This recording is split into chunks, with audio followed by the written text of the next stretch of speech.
자, 22학년도 수특 독서 사회문화 4번 지문입니다. 부가가치세 오랜만에 같이 세금 공부나 해볼까요? 일단 문제를 어떻게 좀 봐야 되는지부터 슬쩍 훑고 나서 지문 해설을 할게요. 문제는 그냥 여기서 훑기만 할 겁니다. 직접 하나하나 선지 하나하나 풀진 않을 거고요. 일단 뭐 부가가치세 가지고 이야기를 하고 있고 어쩌고 설명, 이건 체크를 좀 할게요. 이렇게 한눈에 보이는 거는 보이게 만들어주는 게 좋더라고. 부가가치세 가지고 어쩌고 저쩌고 하고 있다가 계산하는 방법이 나옵니다. 그래서 가산법이랑 공제법 나오고요. 그리고 여기는 공제법이기 때문에 이 이전은 당연히 가산법이겠죠. 일단 그렇게 보고 보니까 이 공제법이 주인공이네. 그쵸? 여기서 예를 들어주고 있죠. 이건 특별한 경우, 이거는 면제제도입니다. 영세율 제도야 면세제도, 이렇게 두 가지가 있습니다. 뭐 글 흐름은 이미 다 잡혔죠. 일단 문제를 쓱 보면은 요건 흐름 문제, 읽으면서 답이 나올 것이다. 그리고 내용 일치 문제죠. 내용 일치 문제. 살짝 좀 정신 좀 집중을 해가지고 읽어가면서 왔다 갔다 하면서 풀어주셔야 돼요. 그리고 A와 B 부분 보니까 이거 거의 맨 마지막 문단이었잖아. 그쵸? 이거 읽기 전까지는 볼 필요가 없지만은 요거 읽으면서 요 문제 답이 나오겠죠? 그리고 이 A와 B 구분하는 거 단순화 시켜가지고 A 먼저 하라 그랬죠? A는 조세 부담의 역진성을 완화하는 기능을 한다. B는 수출 상품의 가격 경쟁력을 높일 수 있다. 여긴 뭐예요? B는 조세 부담의 역진성을 완화하는 기능을 하지 않는다. 여긴 뭐예요? 이번은 A는 수출 상품의 가격 경쟁력을 높일 수 없다. 이런 식으로 생각을 해가지고 나눠주라 그랬죠? 그리고 윗글을 읽고 기억에 관해 친구에게 설명한다고 할 때 빈칸에 들어간 내용을 적절히 아는 것은 기억이 어디 있어요?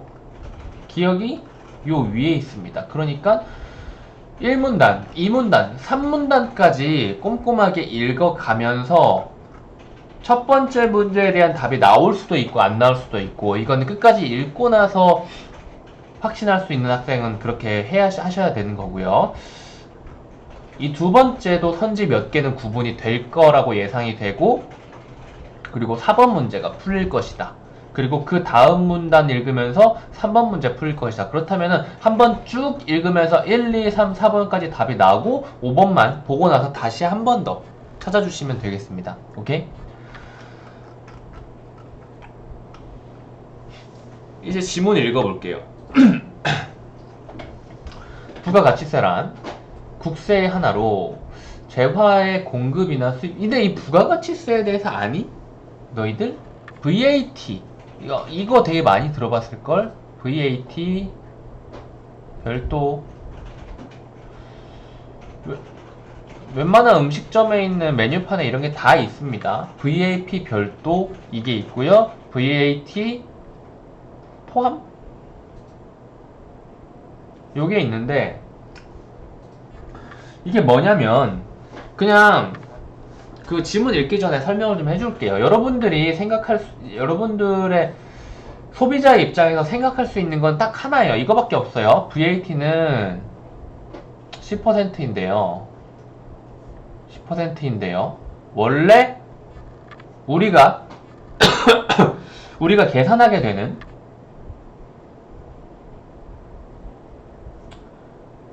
최종 가격, 즉 요즘은 현금으로 안 하고 다 카드로 하잖아. 그치? 계좌에서 돈이 빠져나간 요게 바로 최종 가격이죠. 암만 이거 100원짜리야 100원짜리에요 라고 말을 해도 긁었는데 만원 나갔으면 그건 만원짜리인 거죠. 그쵸? 계산하는 최종 가격에 VAT 10%라는 것이 원래 그냥 포함이 되어 있어요.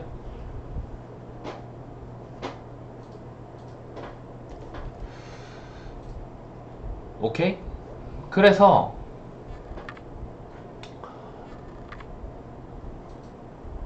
요게 우리가 흔히 10,000원이라는 금액을 결제를 했을 때 이 10,000원이 그냥 상품 가격이 10,000원이란 말이 아니라 상품 가격 X1이고요. 그리고 X1에 10%를 곱한 0.1 X1을 더해가지고 10,000원이 된 겁니다.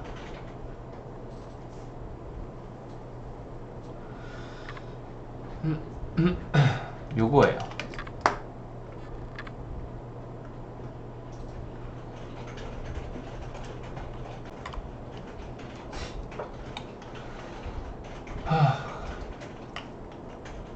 아무튼 이렇게 계산이 됩니다.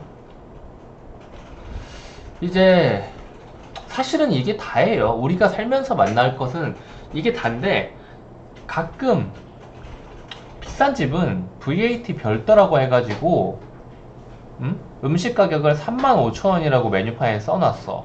근데 VAT 별도라는 말은 뭐예요?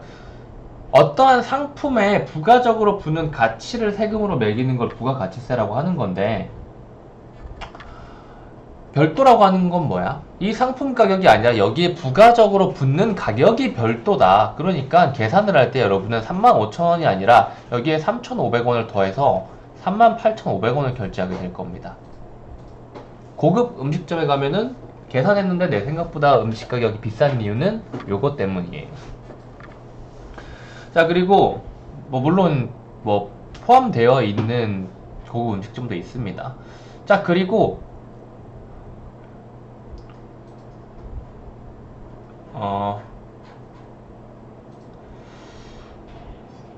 지문 읽어야 되나? 지문 읽기 전에 뭐 하나 또 말하고 싶은데. 자, 부가가치세가, 자, 그리고 부가가치세라는 게,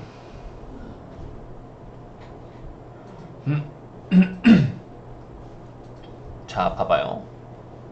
10,000원짜리 물건을 사면은 누구에게나 똑같이 1,000원의 부가가치가 붙어요.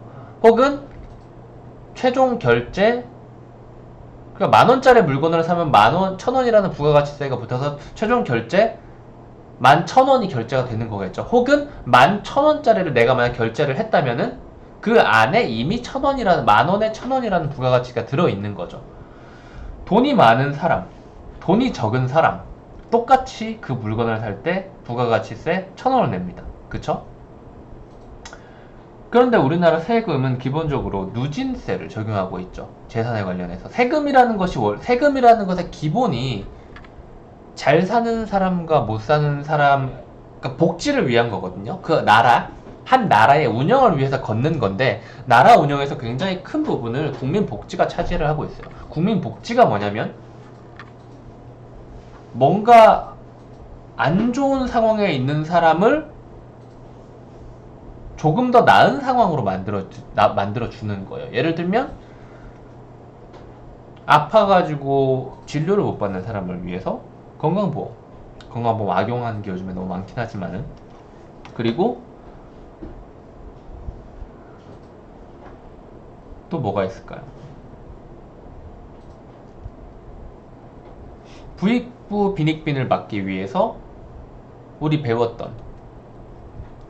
배웠던이라고 말하면 뭐한가? 우리 기출 교재에 있었던 무슨 세금? 증여세, 상속세. 그게 있고, 재산세도 누진세로, 소득세도 누진세로, 재산세도 누진세인지 모르겠다. 소득세도 많이 벌수록 누진적으로 구간이 지나갈수록 내야 되는 세율이 더 높아져서, 너 1억 벌었어? 10%만 내. 너 2억 벌었어? 1억 번 거에 대해서는 10%만 내지만 2억 번 거에 대해서는, 그러니까 그걸 1억을 초과한 나머지 1억 분에 대해서는 30% 내. 왜냐면 너 많이 벌었잖아. 뭐 이런 식으로 누진적으로 세금을 내게 한단 말이에요. 그래서 이런 게 있어요. 부가가치세라는 건 결국은 사람의 소비에 대한 주제인데, 그런 이야기를 하는 건데, 소비도 역시 돈 있는 사람은 더 내야 되지 않냐? 그런 의문을 가질만 하죠. 뭐 그거를 사람마다 사상이 다 다르기 때문에 그거를 어떻게 정답을 내려가지고 말해줄 수는 없어요. 하지만 이거는 구분을 좀 할 수 있어야 돼요. 누진세, 그리고 이게 뭐였더라? 기억이 안 나. 일시정지해가지고 잠깐 찾아봐야겠다. 방금 누진세라고 인터넷에서 쳐가지고 찾아봤는데 비례세가 비슷한 개념이 될 것 같아요. 나도 세금 쪽은 잘 몰라가지고 딱 정확히 설명해 줄 수가 없는 게, 내가 원래 이 세금 관련해가지고 이제 고시 공부를 좀 했었어. 근데 한다고 해놓고선 이 세법 외우는 게 너무 싫어가지고 때려쳤단 말이야. 그래서 정확히 기억이 안 나요. 정확히 이게 누진세 같은 경우에는 점점 갈수록 세율이 올라가는 거라서 부의 재분배 측면에서는 확실히 효과가 있겠지만은, 비례세 같은 경우에는 몇 개이든 간에 똑같은 비율로 세금을 걷기 때문에, 이것은 과연 그렇다면은 똑같은 비율로, 그러니까 여기서 말하는 이 부가가치세가 바로 비례세의 측면이 될 수가 있겠죠. 엄밀히 말하면은 뭐 부가세 쪽으로 들어가는 거긴 하지만은, 그 세금을 적용시키는 그 형태를 보자면 비례세와 누진세의 형태가 있겠습니다. 근데 세금 이런 걸 쳐보면 비례세와 누진세를 딱 갈라가지고 설명하진 않아요. 왜냐면 누진세의 반대말은 역진세이기 때문이에요. 역진세는 누진세가 이렇게 점점 세금이 올라가는 걸 말하면, 역진세는 점점 많아질수록 세금이 내려가는 걸 말합니다. 이거랑 이게 다른 거죠. 하지만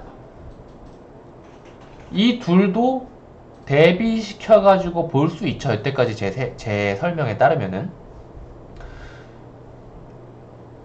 지문 설명해야 되는데. 조금만, 이것만 마무리하고 지문으로 들어갑시다. 그래서 이건 알아야 되는 거예요. 그래서 이 비례세, 부가가치세, 10,000원짜리 하나를 살 때 내는 1,000원이라는 부가세. 그러니까 11,000원이라는 거죠. 결국 최종은. 혹은 10,000원이 최종 금액이면은 9,100 아니면 9,090원 이런 식으로 될 거예요. 1.1x가 10,000원이 돼야 되기 때문에. 아무튼 간에 어떤 물건 하나를 살 때, 10,000원짜리 물건을 살 때 그 안에 들어있는 부가가치세는 일정하죠. 지금 내 전 재산이 10,000원밖에 없는 사람이 있어요. 그 사람한테는 10,000원짜리 물건을 그러니까 10,000원짜리 물건 안에 들어있는 그 1,000원 어림되는 부가가치세가 엄청나게 큰, 자기 전 재산의 10% 정도의 돈을 세금으로 낸 거란 말이에요. 엄청나게 큰 거죠. 그런데 누진세가 아니죠. 재산이 정말 많은 사람, 10,000원은 그냥 길 가다가 버려도 전혀 아무 티도 안 날 사람에게 그 세금은 아무런 상관도 없는 거죠. 그래서 이 비례세라는 것이 국가복지 및 이러한 부의 재분배 이런 목적을 달성할 수 있느냐에 대해서는 이야기가 있었다 까지만 기억이 나. 사실 이것도 정확하진 않아. 아무튼 근데 그렇게 생각을 충분히 해볼 수가 있겠지. 결국은 잘 사는 놈일수록 많이 내야 되는 것이 한 나라를 제대로 돌리기 위해서, 한 나라를 썩지 않게 하고 돌리기 위해서는 필요한 것인데, 그걸 얼마나 많이 내게 하느냐에 따라서 국가의 성격이 바뀌게 되고요. 그리고 어느 방면에까지 그런 식으로 더 많이 내는 누진세를 적용시키느냐에 따라서도 색깔이 많이 달라지겠죠. 그런 면에서 이 부가가치세는 그런 누진적인 측면이 아니라 비례세적인 측면을 가지고 있는 겁니다. 그래서 그런 이야기를 한 거예요. 나라의 세금은 기본적으로 복지, 그리고 그 나라를 굴리기 위해, 그리고 나라가 썩지 않게 하기 위해, 부의 배분배 이런 걸 막기 위해서 움직이는데, 비례세는 과연 거기에 도움이 되겠는가, 이런 거죠. 아무튼 이제 들어갑시다. 부가가치세란 국세의 하나, 나라에서 걷는 세금이죠. 그래서 각 단계에서 덧붙은 부가가치에 대해 부과하는 조세이다. 이거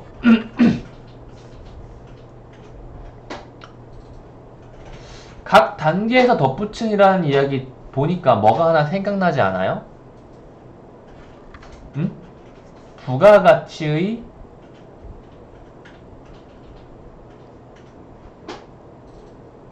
합계. 앞에 정확히 말하면은 뭐? 최종 생산물의 부가가치의 합계. 이게 뭐였죠? GDP였죠. 아무튼 이러한 부가가치들에 대해서 부과하는 조세이다. 그러니까 이 과정 속에서 네가 돈 벌었잖아. 부가가치 창출해서 돈 벌었잖아. 그래서 조세를 부과하겠다 라고 하는 거예요. 그렇다는 말은 우리가 다시 생각을 해봐. 우리가 맨 마지막에 우리가 그 상품을 결제하면서 부가가치세를 내잖아. 그럼 그 사이에 일어났던 것들에 대한 모든 부가가치를 우리가 부가가치세로 결제했다는 말이죠. 오케이? 왜냐면 최종 생산물의 가치는 곧 그 최종 생산물까지 오기에 부가가치의 합과 같으니까. 거기에 모두 부과하기 위해서는 최종 생산물의 10%를 곱하면 되는 거지. 그래서 우리가 부가가치세를 결제하게 되는 겁니다. 자, 아무튼 이 재화는 여러 과정을 거치는데 어쩌고 저쩌고 어쩌고 저쩌고 어쩌고 저쩌고 어쩌고 저쩌고 어쩌고 저쩌고 어쩌고 저쩌고 어쩌고 저쩌고 어쩌고 저쩌고 어쩌고 저쩌고 어쩌고 저쩌고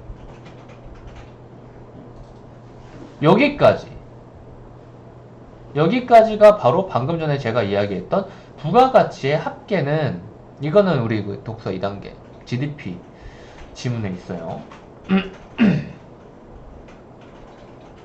이거 못 본 학생들도 있을 거라 한번 찾아보세요. GDP 지문이라고 해가지고 인터넷에 찾아도 나올 거니까 찾아서 한번 봐보시고, 그리고 세법상 판 놈이 원래 세금을 내야 돼요. 근데 결과적으로 너라면 어떻게 할래? 생각을 해봐. 너라면 10,000원짜리 물건을 팔아야 되는데 이 10,000원짜리 물건에 나라가 1,000원 10% 부가가치세 있으니까 10% 세금 내 라고 말했어요. 그러면은 11,000원이잖아. 그쵸? 이 10,000원을 그냥 소비자한테 팔고 1,000원을 네가 세금 낼래? 아니면은 그냥 11,000원에 팔고 1,000원 낼래? 응? 생각해봐요. 당연히 그 둘을 내가 마음대로 결정할 수 있으면은 10,000원에 팔고 1,000원 내면 나는 하나를 팔 때 9,000원의 이득이 있는 거잖아. 9,000원짜리를 파는 거잖아. 1,000원을 세금으로 내야 되니까. 11,000원에 팔면은 1,000원 세금 내고 10,000원이 냈게 되네. 당연히 부가가치세를 붙여가지고 할 겁니다. 그래서 납세 의무자는 판매자이지만 조세 부담자는 누가 돼요? 소비자입니다. 이걸 바로 조세 전가라고 합니다. 경제학 용어예요. 경제 용어예요. 조세 전가도 한번 찾아보시면 좋아요. 그러니까 이게 경제 지문으로 나오면은 이런 식으로 나오는 거죠. 이게 경제 지문으로 옮겨질 수도 있지. 부가가치세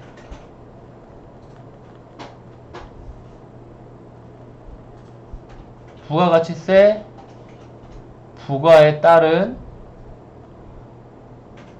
조세 전가라고 해가지고 뭐 이렇게 그린 다음에 공급이랑 수요 곡선 그리고, 원래는 여기에서 이렇게 팔고 있었는데 세금을 뭐 어느 정도 뭐 지정을 해버려 가지고 뭐 어떻게 움직여 버렸다, 뭐 이런 식으로 나오는 거죠.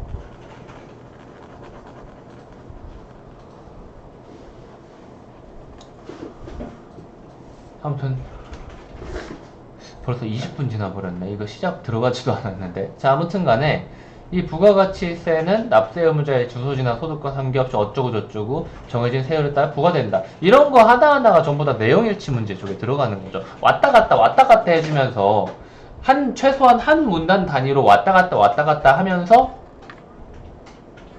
그런 내용들 구분을 지어 주셔야 됩니다. 자, 그래서 이 부가가치세는 가산법이랑 공제법이라는 것으로 계산을 하는데요. 가산법은 일정 기간 동안 발생한 부가가치를 구성하는 요소의 값을 모두 더하고 여기에 세율을 곱하는 방법이다. 예를 들어 가지고 한번 해봅시다. 이 말을 보니까 이해가 잘 안 가니까 A가 10만원짜리 재료를 사서 가공하여 팔 때 판매할 때까지 투입된 인건비, 이자, 이윤 등을 모두 합한 값이 3만원이라면 이 3만원의 세율을 곱해서 세금을 산정을 합니다. 이 방법은 언뜻 보기에 부가가치에 해당되는 요소들을 모두 더한 뒤 세율을 곱하니까 합리적인 것으로 보인단 말이야. 편해 보여. 하지만 정확한 계산을 위해서는 사업자가 어떻게 알아? 이거 하나를 만들 때 내가 이거 하나만 하는 게 아니잖아. 여러 개를 동시에 만들어가지고 만약에 뿌린다고 쳐. 그럼 이거 하나에 들어간 노동력과 임금과 전기세와 건물 임대료 이런 것들을 어떤 식으로 할 거야? 그쵸? 그걸 전부 다 확실하게 관리를 해야만 그게 가능하단 말이에요. 그리고 국가 역시도 한 사람도 모르는데 국가는 어떻게 판단을 해? 못하는 거지. 그래서 잘 사용하지 않는답니다. 다음 공제법은 이전 단계까지의 거래 또는 부담 세액을 공제하여 세금을 계산하는 방법으로 공제 대상이 거래액이냐 세액이냐에 따라 둘로 나뉜다. 이거 무슨 말일까요? 공제라는 단어는 여러분들한테 좋은 겁니다. 공제라는 단어랑 친해지셔야 돼요. 뭐뭐 하면 공제받고 그런 식으로 공제받고 한 것들. 사실 그 공제랑 또 면제인가 이건 또 다른 개념이긴 한데 별로 알 필요는 없으면 나중에 세금 낼 때 되면은 좀 엄밀하게 아시고요. 그런 것들을 이제 월급 받고 할 거잖아. 그런 것들을 모여가지고 네가 열심히 쓴 거, 열심히 번 거, 그리고 막 월세 낸 거, 현금 영수증 한 거, 체크카드 한 거, 신용카드 한 거, 이런 것들 다 모여가지고 일정 금액이 공제된단 말이야. 근데 이게 생각보다 큰 게 1년치를 잘 모으면은 100몇십만 원도 받고 그래요. 일반 월급쟁이 수준에서도.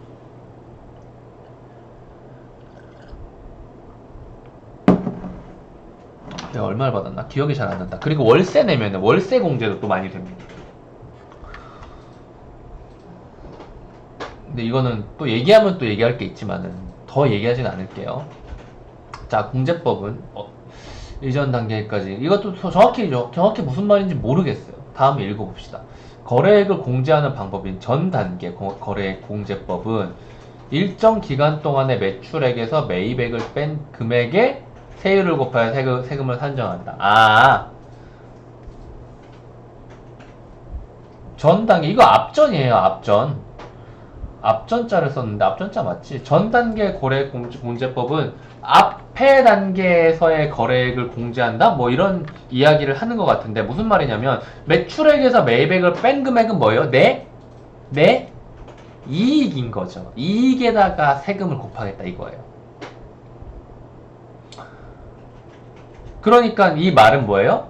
거래액을 공제했다는 말은 뭐예요?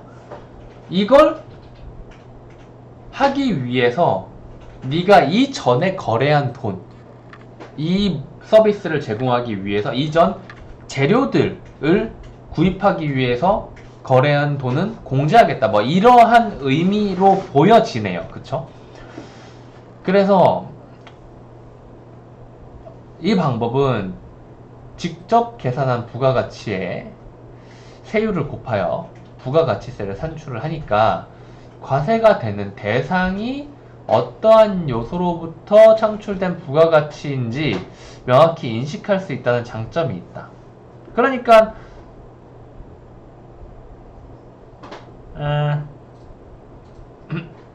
근데 이게 명확히 인식이 되나? 매출액에서 매입액은 전부 다 뭉뚱그리는 거 아니야? 뭐 아무튼 간에 근데 매출액 매입액이라는 걸 정하는 것 자체가 사실은 업자 등록이 되어 있다는 거, 사업자 등록이 되어 있다는 거고 자기 간판이 있다는 거죠. 그러니까 카페 일을 했다 라고 하면은 카페 일을 하면서 내가 창출해낸 부가가치에만 세금을 낼 수 있게 하는 거니까 그 이전 거래액, 그러니까 이것도 좀 뭔가 말이 직관적이지가 않잖아. 그쵸? 내가 창출해낸 것 아니라 그 이전에 그 준비를 하기 위해서 거래한 돈은 그 전에 생긴 부가가치겠죠. 내가 만든 게 아니라. 그러니까 이미 뭔가 됐겠지. 그래서 이건 제외하고 내가 만들어낸, 내가 창출한 가치, 내 매출액에서 내 매입액을 뺀 것. 이라는 거죠. 근데 뭐 그런 식으로 하니까 커피를 팔았다라고 하면은 커피에 대한 것만 이제 계산을 하니까 명확히 뭐 인지를 할 수 있겠죠. 어쨌든 설명이 살짝 이상해지고 있는 것 같긴 한데 이런 식으로 생각해도 나쁠 것 같진 않아요. 하지만 자, 전단계 거래공제법이랑 전단계 세액공제법 다른 거죠. 그쵸? 그쵸? 자, 납세 의무자가 명확히 인식할 수 있는 면세제도를 적용하기 힘들다는 단점이 있다. 이것도 왜 그럴까요? 근데 여기 잘 모르겠어요. 면세제도를 적용해 올 때. 면세제도라는 것은 또 어떻게 해야 적용할 수 있는지 설명이 좀 같이 있었으면은 이해하기 쉬웠을 것 같은데 일단은 여기는 그냥 그렇다라고 하고 넘어가야 될 것 같아요. 면세제도 적용이 힘들던 단점은요. 자, 여기에선 이제 부담 세액을 공제. 보시면은 이전 단계까지의 거래액 또는 부담세액 공제라는 부분이 여기 있었습니다. 이게 바로 전 단계 거래액 공제고요. 그리고 이게 바로 전 단계 세액 공제죠. 그러니까 뭔가를 열거를 하면은 체크를 해두는 습관을 들이면 좋아요. 그래서 일정 기간의 매출액에 세율을 곱하여 매출 세액을 구한 뒤 이전 단계의 매입액의 세율을 곱하여 산출한 매입 세액을 매출 세액에서 빼는 방법이다. 얼핏 보면은 비슷해 보인대요. 당연히 비슷해 보이죠. 기억은 어떻게 계산하는 거였어요? 기억은 매출 빼기 매입 곱하기 세율이었던 거죠. 니은은 어떻게 하는 거였어요?가 아니고 기억이 그거네요. 이건 그냥 거래액인 거고 이 아래는 부담 세액인데 이게 바로 기억 전 단계 세액 공제법이죠. 이건 뭐예요? 이거는 매출 곱하기 세율 세로로 하자 이거. 매출 곱하기 세율 그리고 빼기 매입 곱하기 세율인데 이거를 매출 매출 세액이라 그러고 요거를 매입 세액이라 그래요. 보시면은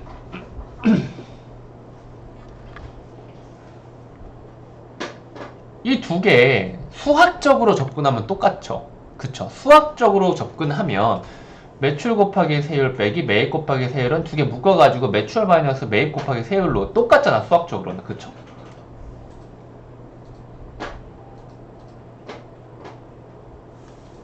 수학으로 계산을 하면 공식으로 접근하면 똑같아요. 하지만은 자 보시면 매출액과 매입액만 증명하면 되는 이게 뭐예요? 이게 나입니다. 그쵸? 나인데 이거 내가 하는 거죠.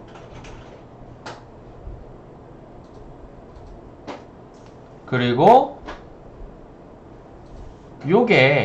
요것도 내가 계산. 요것도 내가 계산하는 건데 이런 식으로만 하면 이 거래액 기준은 이렇게 하면 되는데 요 녀석 같은 경우에는 플러스 이 전 사람이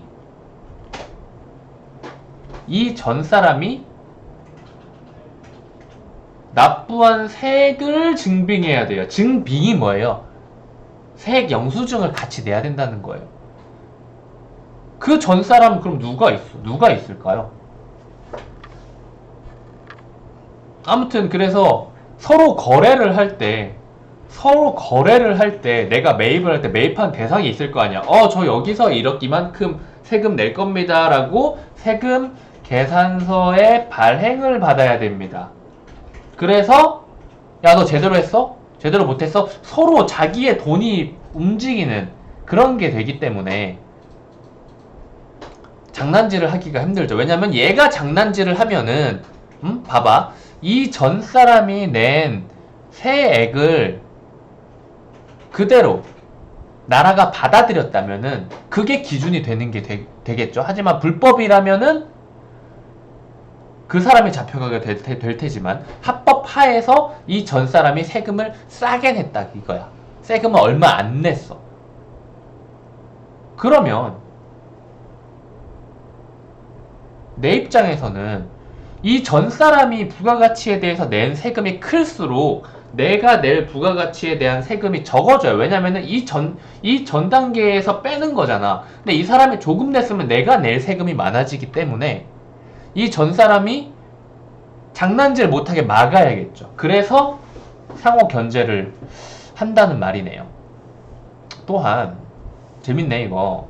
국가가 사업자들의 거래 현황을 파악하기에 용이하고 특정 품목에 대해 부가가치세를 어쩌고 저쩌고 택하고 있다. 여기에서 아까 그 장점 기억 문제 이 부분 보면서 일단 풀어보는 거죠. 그리고 안 풀리면 다른 부분에 근거가 있을 수도 있겠지만 그냥 이 문단 내에서 해결될 가능성이 가장 높습니다. 그런데 여기에 예를 들어라고 왔으니까 사실은 문단이 연결되는 거란 말이지. 이 다음 것까지 봐야 될 것 같기도 하고 뭐 아무튼 자, 그래서 이러한 장점이 있기 때문에 우리나라에서는 전 단계 세액공제법을 택하고 있대요. 왜 이걸 기억이라고 밑줄 그어놨냐면 우리나라에서 하고 있기 때문에 더 중요하기 때문이구나. 예를 들어 전 단계 세액공제법과 10%의 부가가치세를 적용하는 나라에 갑을병이 각각 나무공장, 가구조립공장, 판매 매장을 운영하고 있다고 딱 갑, 을, 병 순서대로 물자들이 이동하게 되겠죠. 갑은 을에게, 을은 병에게, 병은 소비자에게 각각 매출액에 매출세액을 더한 가격인 바로 요거인 거예요. 매출액에 매출세액을 더해가지고 소비자에게 이 부가가치세를 전가시키고 실제로 부가가치세를 내는 사람은 판매자인 겁니다. 이 경우 최종적으로는 이거는 이 업자들 사이의 거래인 거지만은 이 330만 원은 소비자가 내는 가구의 가격이잖아요. 결국 최종적으로 소비자가 내는 돈은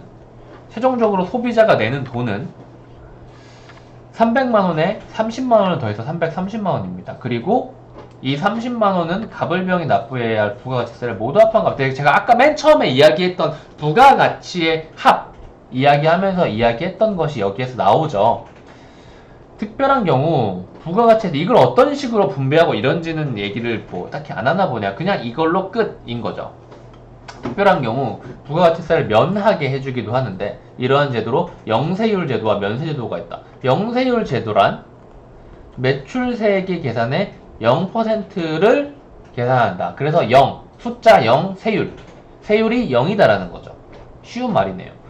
수출하는 재화에 주로 적용이 됩니다. 왜냐면은 수출은 뭐였어요? 수출이 수입보다 늘면 우리나라 국고에 도움이 되니까. 그래서 영세율을 적용받으면 매출세액이 0이 되므로 내야 할 부가가치세도 없어지고 이미 지불한 매입세액도 환급받을 수가 있다. 이로 인해서 해당 단계, 이전 단계에 부과된 부가가치세가 모두 취소되므로 해당 재화 및 용역의 부가가치세 부담이 완전히 없어진다고 할 수 있다. 그러니까 수출하는 물건을 그 이전 단계에서 만약에 이거를 해외로 수출한다 그거야. 그러면은 부가가치세 적용을 해주자. 면제해준다 이거지. 그래서 사실 따지고 보면 세금 때문에 330만원에 팔았던 거죠. 세금 때문에 330만원에 팔았던 거예요. 세금을 면제해줘요. 그러면은 내가 할 수 있는 선택지는 뭐가 있을까요? 330만원보다 더 싸게 팔아가지고 정확히 말하면은 30만원 안에서 300만원에서 330만원 사이의 금액을 결정해가지고 가격 경쟁력을 더 높일 수가 있겠죠.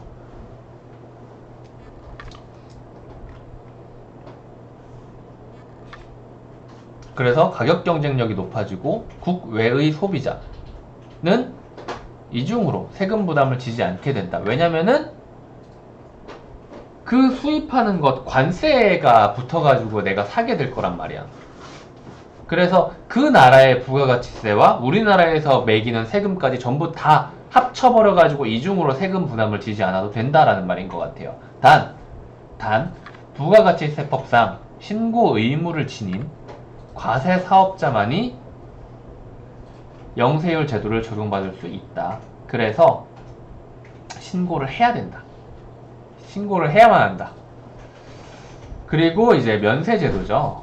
부가가치세 납세 의무를 면제해준다. 그러니까 납세 의무를 면제해주는 거예요. 부가가치세를 면제해주는 게 아니고요. 기초생활필수품에 주로 적용이 되는데 면세제도 같은 경우는 원칙적으로 납세 의무 자체가 없는 거잖아. 근데 여기는 신고를 해야 되잖아. 그쵸? 너가 그래서 수출을 한 거니 아니면은 우리나라 안에 판 거니? 이런 거를 신고를 해야 되는 거고 여기서는 그냥 부가가치세 아니야 면제야 라는 거죠. 그래서 부가가치세 매출세액에서 매입세액을 뺀 부가가치세는 내지 않지만 영세율 제도와 달리 이미 지불한 매입세액은 환급받지 못한다. 그러니까 내 단계에서의 생겨난 내 단계 내가 갑을병 중에 병이라면 병 단계에서 생겨난 부가가치에 대해서는 면세를 하지만은 갑과 을 단계에서 생겨난 10만원과 10만원, 20만원의 부가가치세는 면제가 안 된다. 뭐 이런 이야기를 하고 하고 있는 것 같아요.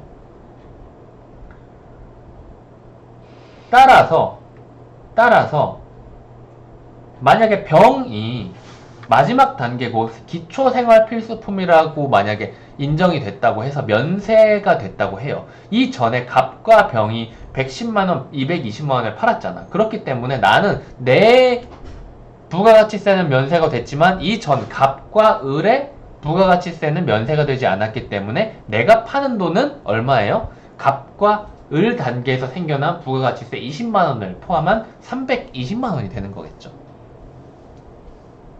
아마 이거 계산하는 거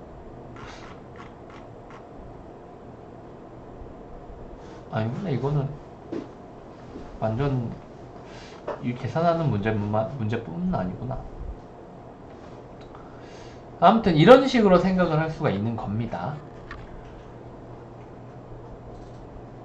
그래서 소비자에게 전가가 되죠. 저소득층의 조세 부담률이 상대적으로 높아지는 것을 역진성이라 그러는데 이 면세 제도는 저소득층이 많이 사용하는 기초생활 필수품에 부과되는 세금을 줄여준다. 원래대로라면 330만원에 샀어야 되는 건데 지금 가격이 좀 과해 보이지만 위에 거에 그냥 맞춰가지고 이야기하다 보니까 이렇게 된 겁니다. 원래대로였으면은 나는 저소득층이고 330만원에 살 물건은 320만원에 살 수 있게 되었어. 그래서 이러한 역진성을 완화하는 기능을 하게 되는 거죠. 영세율 제도와 면세 제도에 적용을 받는 상품은 어찌됐건 부가가치세법상 혜택을 받는 거죠. 그쵸? 그렇기 때문에 다른 세금에서는 혜택이 없죠. 부가가치세에서만 혜택이 있는 거죠. 이 특정한 상품들은. 중복해가지고 막 혜택을 받을 수는 없다는 말을 하고 있네요. 그래서 우리나라는 뭐 이렇게 하고 있다라고 합니다. 이야기를 좀 길게 했는데 재밌네요, 내용. 여기까지 할게요.